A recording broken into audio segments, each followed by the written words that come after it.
If you wish to understand the universe, said Tesla, think of energy, frequency, and vibration. Exactly.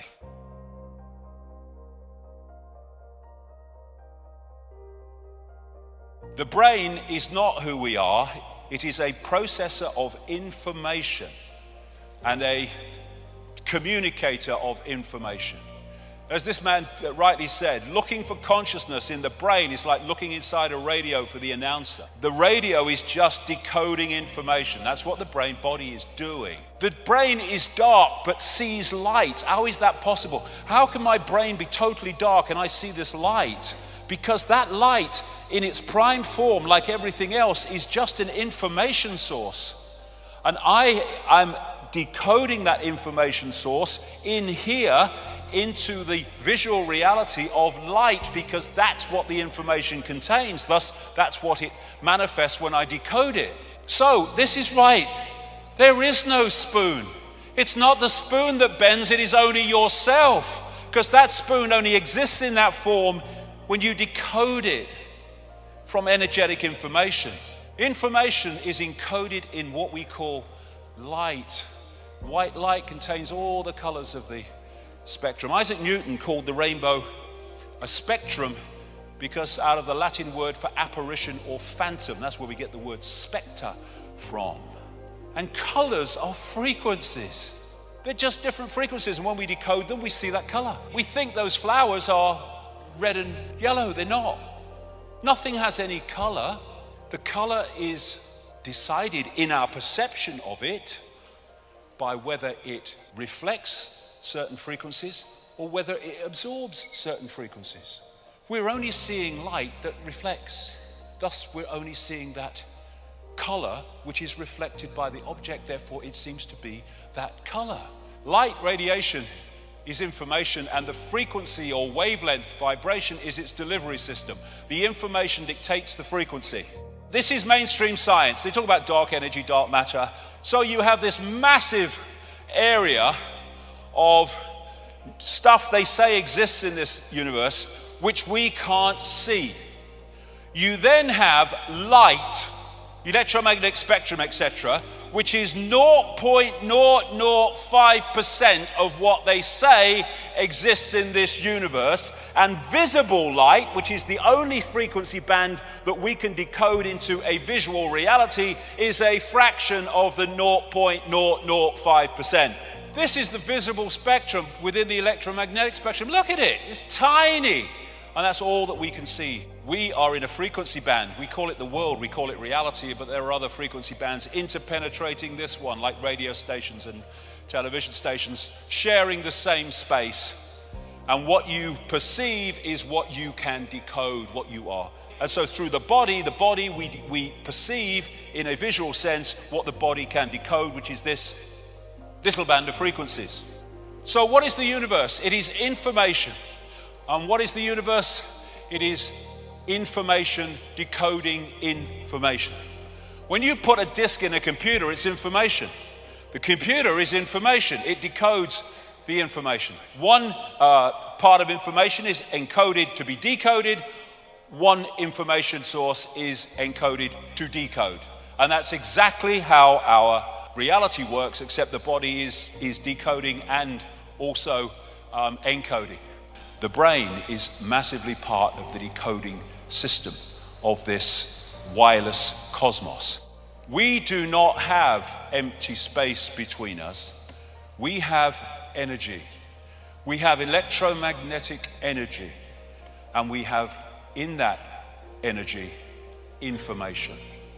And from that, what I call the biological computer decodes that information into a sense of reality that we think is solid, but simply cannot. And the most dense of things, rocks, mountains, however kind of they may be indestructible, they are at their base form an energetic information field. The more dense the energy, the lower the frequency, the denser and more solid the form appears to be. The base form of our reality is waveform, energetic waveform, which can carry extraordinary amounts of information. I call it the metaphysical universe. Nikola Tesla, the genius from which so much came, one of the great scientific geniuses of modern times, who in effect gave us the electrical system. He gave us radar because it was stolen from him. And he could see beyond the physical that we perceive. And he said, the day science begins to study non-physical phenomena, it will make more progress in 1 decade than in all the previous centuries of our existence. Why? Because you go to the source of the reality instead of the decoded expression of that reality. So we live in this cosmic internet. On one level, it operates on an electromagnetic level. Of course, the brain is working electrically as it interacts with it. So what is the internet? People say, well, it's like pictures and text and colors on a screen. Well, yes, it is, but only on the screen. Everywhere else, it's electronic circuits and all that gadgetry. What is television? Well, it's pictures on a screen. Yes, it is, but only on the screen. Everywhere else, television, in the analog sense, is frequency fields or the electrical kit that they do now with digital. And our body-mind, the body-mind as I call it, is like a computer system which allows us to experience this reality. If you look at the body, it's just like a computer in its basic sense. When a computer don't work anymore, won't switch on, what do you say? My computer's dead. It goes into sleep mode to save energy. It has an antivirus system. That's our immune system. Best antivirus system ever. The brain is the central processing unit. And then you have DNA, which is basically the hard drive.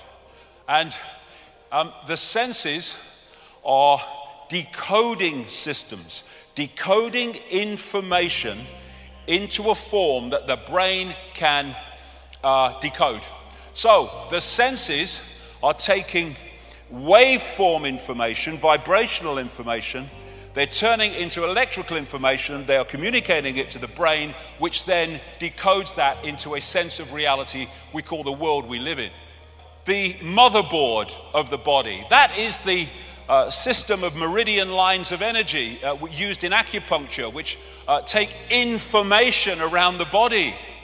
When information is passing around the computer too slowly, things start to malfunction. And what do we say? My computer's so slow today. Yes, because the information is not passing around at optimum level. When the information is not passing around these chakra systems and meridian line systems, then the computer malfunctions. We call it dis-ease, disharmony. What the acupuncturist is doing is using these needles and other techniques to make sure the flow of energy, information around the meridian system is optimum. This is why in ancient China they used to pay the acupuncturist when they were well, but not when they were ill, because his job was to make sure they never got ill. People say, you see this in the media, he's saying you put a needle in your toe and you cure a headache. That's crazy. Well, it's not crazy, it's perfectly logical. If the problem with the head is that one of these meridian lines of information is blocked in the toe that goes through the head, then it's no good putting it in the head if the blockage is not in the head. You put it in the toe and that clears the meridian, which takes away the pain from the head. It's very simple. And I love that line. You see that on news programs. They're talking about a story. They'll say, well, what we know is, well, what do we know at any point? Until 1929, scientists thought there was only one galaxy in the universe, the Milky Way. Today, they estimate minimum 100 billion. From one in 1929. And at that point, they would have said, what we know is. Well, what do we know?